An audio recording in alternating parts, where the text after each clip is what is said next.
ಆಚಿ ಮಸಾಲ. ಎಂತ ಅಡಿಗೆಯ ರುಚಿಯಾಗೋ ರಹಸ್ಯವು 20 ರೂಪಾಯಿ. ಸರ್ ಬಟ್ಟೆ ಹರ್ಕಳ್ರಿ ಸರ್, ಕೆಳಗ್ ಬಿದ್ದು ಒದ್ದಾಡ್ರಿ ಸರ್.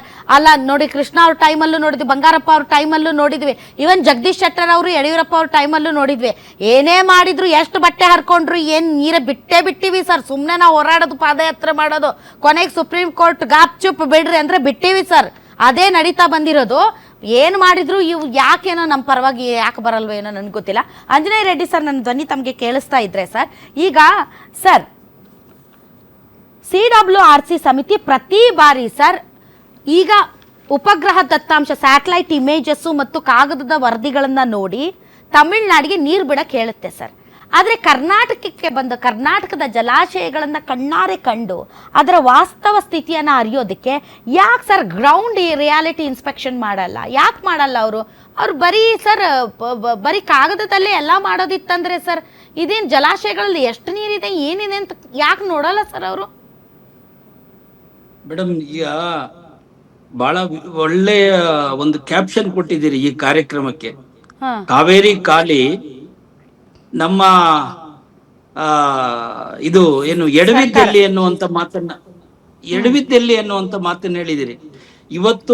ಇವತ್ತಲ್ಲ ನಾಳೆ ಕರ್ನಾಟಕ ರಾಜ್ಯ ಎಡವಿದ್ದೆಲ್ಲಿ ಅನ್ನುವಂಥದ್ದನ್ನ ಸರಿಯಾಗಿ ಅರ್ಥ ಮಾಡ್ಕೊಳ್ಳದೆ ಇದ್ರೆ ಖಂಡಿತ ಈ ಸಮಸ್ಯೆ ಈ ವರ್ಷಕ್ಕೆ ಅಲ್ಲ, ಇನ್ನು ಹಲವಾರು ವರ್ಷಗಳಿಗೆ ಇದು ಮುಂದುವರಿತದೆ. ಕಾರಣ ಏನಂದ್ರೆ, ನಮಗೆ ಫೈನಲ್ ತೀರ್ಪು ಬಂದಾಗ, ಅಂತಿಮ ತೀರ್ಪು ಕಾವೇರಿಯಲ್ಲಿ ಬಂದಾಗ ಈ ರಾಜ್ಯದ ಅನೇಕ ನೀರಾವರಿ ಎಕ್ಸ್ಪರ್ಟ್ಸ್ ಅವತ್ತು ಸರ್ಕಾರಕ್ಕೆ ಅಲವತ್ಕೊಂಡ್ರು. ಏನಂತ ಅಂದ್ರೆ, ಇವತ್ತು ನೀವು ಏನು ವಿಚಾರವನ್ನ ಮುಂದಿಡ್ತಾ ಇದ್ದೀರಿ ರಾಜ್ಯದ ಮುಂದೆ, ಈ ನಮ್ಮ ಸಂಕಷ್ಟದ ಸೂತ್ರ ಎಲ್ಲಿ ಅನ್ನುವಂತ ಪ್ರಶ್ನೆ ನೀವೇನ್ ಎತ್ತಿದಿರಿ, ಇದನ್ನ ಅವತ್ತು ರಿವ್ಯೂ ಆಗಿ ಹಾಕೋಬೇಕು. ನಮ್ಮ ರಾಜ್ಯದ ಕಡೆಯಿಂದ ಸಂಕಷ್ಟದ ಸೂತ್ರವನ್ನ ಸ್ಪಷ್ಟವಾಗಿ ಹೇಳ್ಬೇಕು. ಯಾಕೆಂದ್ರೆ ಇವತ್ತು climate change, global warming, global crisis, El Niño ಇವೆಲ್ಲ ಬಂದು ಏನು ಈ 100 ವರ್ಷಗಳ ಒಂದು ಮಳೆಯ ಪ್ರಮಾಣವನ್ನು ತಗೊಂಡು ಮಂತ್ಲಿ ಡಿಸ್ಚಾರ್ಜ್ ಏನಂತ ಫಿಕ್ಸ್ ಮಾಡ್ಬಿಟ್ಟಿದಾರೋ ಇವತ್ತು ಸುಪ್ರೀಂ ಕೋರ್ಟ್, ಅದನ್ನ ಬಿಡಿಸ್ಲಿಕ್ಕೆ ಇರ್ತಕ್ಕಂಥದ್ದು CWRC. ಅವ್ರಿಗೆ ಯಾವುದೇ ಜವಾಬ್ದಾರಿ ಇಲ್ಲ. ಏನ್ ಸುಪ್ರೀಂ ಕೋರ್ಟ್ ಆದೇಶ ಮಾಡಿದೆ ಅದನ್ನ ಮಾಡುವಂತದ್ದಷ್ಟೇ ಅವ್ರಿಗೆ ಜವಾಬ್ದಾರಿ ಕೊಟ್ಟಿರ್ತಕ್ಕಂಥದ್ದು. ಯಾಕೆಂದ್ರೆ SOP ಯನ್ನ ನಾವು ಓದಿದ್ರೆ CWRCಗೆ ಏನೇನು ಅಧಿಕಾರ ಇದೆ ಅಂತ ನೋಡಿದ್ರೆ ಅವರು ಕೇವಲ ಅದನ್ನ ಸುಪ್ರೀಂ ಕೋರ್ಟ್ ಆದೇಶವನ್ನ ಪಾಲಿಸುವುದಷ್ಟೇ ಅಂತ ಇದೆ. ಆದ್ರಿಂದ ಇವತ್ತು ಕರ್ನಾಟಕ ರಾಜ್ಯದ ರೈತರಿಗೆ ನೀರು ಬಿಡಲ್ಲ ಅಂತ ಹೇಳಿ ಮುಖ್ಯಮಂತ್ರಿಗಳು ಹೇಳಿ ಎಷ್ಟು ದಿನ ಆಯ್ತು. ಆದ್ರೆ ಇವತ್ತು ಏನು ಹೋರಾಟ ನಡೀತಿದೆ, ಖಂಡಿತ ರೈತರಿಗೆ ನೀರು ಬಿಡಲ್ಲ ಅಂತಿದ್ದ ದಿನಾನೇ ಇದೆ ಈ ಹೋರಾಟ ನಿಜವಾಗ್ಲೂ ಇಡೀ ರಾಜ್ಯದಲ್ಲಿ ನಡಿಬೇಕಾಯ್ತು ನ್ಯಾಯವಾಗಿ.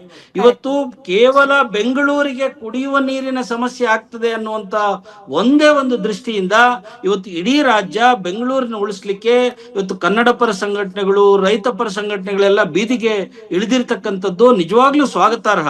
ಆದ್ರೆ ಇವತ್ತೂನುವೆ ನಾವು ಆ ಅಂತಿಮ ತೀರ್ಪಿನಲ್ಲಿ ಏನು ನಮಗೆ ಸಂಕಷ್ಟದ ಸೂತ್ರ ಅಂದ್ರೆ ಮಳೆನೇ ಬಾರದೆ ಇರತಕ್ಕಂತ ವರ್ಷದಲ್ಲಿ ಯಾವ್ಯಾವ ತಿಂಗಳಲ್ಲಿ ಏನೇನು ನಿಗದಿ ಮಾಡಿದಾರೋ, ಇಷ್ಟೆಷ್ಟು TMC ಬಿಡಬೇಕು ಅಂತ ಹೇಳಿ, ಅದರಲ್ಲಿ ನಾವು ಚೇಂಜಸ್ ಮಾಡ್ಕೊಳ್ಳದೆ ಇದ್ರೆ ಖಂಡಿತ ಮುಂದಿನ ದಿನಗಳಲ್ಲಿ ಇನ್ನಷ್ಟು ಅಪಾಯಕ್ಕೆ ಸಿಗಾಕೊಳ್ತದೆ ಕರ್ನಾಟಕ ರಾಜ್ಯ. ಸರ್, ಈಗ ಆಗಸ್ಟ್ 13ನೇ ತಾರೀಕು ತಮಿಳುನಾಡು ಮುಖ್ಯಮಂತ್ರಿ ಜೋಸೆಫ್ ವಿಜಯ್ ಅವರು ಬೆಂಗಳೂರಲ್ಲಿ ಬರ್ತಾ ಇದ್ದಾರೆ DK ಶಿವಕುಮಾರ್ ಅವ್ರ ಜೊತೆಗೆ ಮಾತುಕತೆ ನಡೆಸೋದಕ್ಕೆ ಸರ್. ಈಗ ಆ ಸಭೆಯಲ್ಲಿ ಸರ್ ಸಂಕಷ್ಟದ ಸೂತ್ರ ಅಂದರೆ ಡಿಸ್ಟ್ರೆಸ್ ಫಾರ್ಮ್ಯುಲಾ ಕುರಿತು ತಮಿಳುನಾಡು CM ಅನ್ನ ಒಪ್ಪಿಸೋದಕ್ಕೆ ನಮ್ಮ ಕರ್ನಾಟಕ ರಾಜ್ಯದ ಬಳಿ ಕಾವೇರಿಯ ಸಂಕಷ್ಟದ ಸಂದರ್ಭಗಳಲ್ಲಿ ಬಳಸಬಹುದಾದಂಥ ಸ್ಪಷ್ಟ ಜಲನೀತಿ ಇದೆಯಾ ಸರ್ ನಮ್ಮ ಹತ್ರ? ಈಗ ಸಂಕಷ್ಟದ ಸಂದರ್ಭದಲ್ಲಿ ನೋಡಿ, ಇದು ಜಲನೀತಿ ನೋಡಿ ವಿಜಯ್ ಅವರೇ, ಇದು ನಾವು ರೆಡಿ ಮಾಡಿರುವಂಥ ಒಂದು ಸ್ಪಷ್ಟವಾದಂಥ ಜಲನೀತಿ. ಇದನ್ನು ನೋಡಿ ನೀವು ಕೂಡ ಇದನ್ನು ಒಪ್ಕೊಳ್ಳೋದಾದರೆ ನೋಡಿ ಅನ್ನೋದಕ್ಕೆ ಸಂಬಂಧಪಟ್ಟಂತೆ ಏನಾದರೂ ಜಲಸೂತ್ರ ಅಥವಾ ಜಲನೀತಿ ಇದೆಯಾ ಸರ್ ನಮ್ಮ ಹತ್ರ? ಮೇಡಮ್, ಜಲನೀತಿ ಖಂಡಿತ ಒಂದು ನ್ಯಾಷನಲ್ ವಾಟರ್ ಪಾಲಿಸಿ ಇರಬೇಕಾಗಿತ್ತು. ಅದನ್ನ ಇಲ್ಲಿವರೆಗೂನುವೆ ಆಗಿರ್ತಕ್ಕಂಥ ಪಾಲಿಸಿಯನ್ನ ಇವತ್ತು ಪಾರ್ಲಿಮೆಂಟ್ ಅಲ್ಲಿ ಇಟ್ಟು ಪಾಸ್ ಮಾಡುವಂತ ಕೆಲಸವನ್ನ ಇವತ್ತು ಕೇಂದ್ರ ಸರ್ಕಾರ ಮಾಡಿಲ್ಲ ಮತ್ತು ರಾಜ್ಯದಲ್ಲೂ ಇಲ್ಲದೆ ಇರತಕ್ಕಂಥದ್ದು ನಮ್ಮ ಕಣ್ಮುಂದೆ ಇದೆ. ಆದ್ರೆ ಇಡೀ ನಮ್ಮ ಅಂತಿಮ ತೀರ್ಪಿನ ಪ್ರಕಾರ ಯಾವ್ಯಾವ ವರ್ಷ ಎಷ್ಟೆಷ್ಟು ಮಳೆ ಬರ್ತದೆ, ಎಷ್ಟೆಷ್ಟು ನೀರು ಬಿಡಬೇಕು ಅಂತ ಇದೆಯೋ, ಇವತ್ತು ಒಂದು ಒಳ್ಳೆಯ ಬೆಳವಣಿಗೆ. ವಿಜಯ್ ಜೋಸೆಫ್ ಅವರು ಕರ್ನಾಟಕಕ್ಕೆ ಬಂದು ಅದ್ರ ಬಗ್ಗೆ ಮಾತನಾಡ್ತೀನಿ ಅಂತ ಹೇಳಿರ್ತಕ್ಕಂಥದ್ದು ಒಳ್ಳೆಯ ಬೆಳವಣಿಗೆ.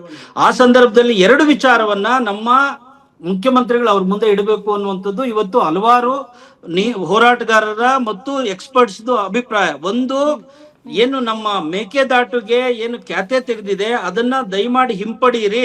ನಮ್ಮ ಹತ್ರ ಎಕ್ಸ್ಟ್ರಾ ನೀರಿದ್ರೆ, ನಮ್ಮ ಜಲಾಶಯದಲ್ಲಿ ಎಕ್ಸ್ಟ್ರಾ ನೀರಿದ್ರೆ ಅದನ್ನ ಇಂತಹ ಕಷ್ಟದ ಸಂದರ್ಭದಲ್ಲಿ ಇಬ್ರು ರಾಜ್ಯಗಳು ಹಂಚ್ಕೊಳ್ಬಹುದು ಅನ್ನುವಂಥದ್ದನ್ನ ಅವ್ರಿಗೆ ಮನವರಿಕೆ ಮಾಡಿಕೊಡೋದು ಒಂದನೇ ಕೆಲಸ. ಎರಡನೇ ಕೆಲಸ, ಇವತ್ತು ನಾಳೆ ಏನು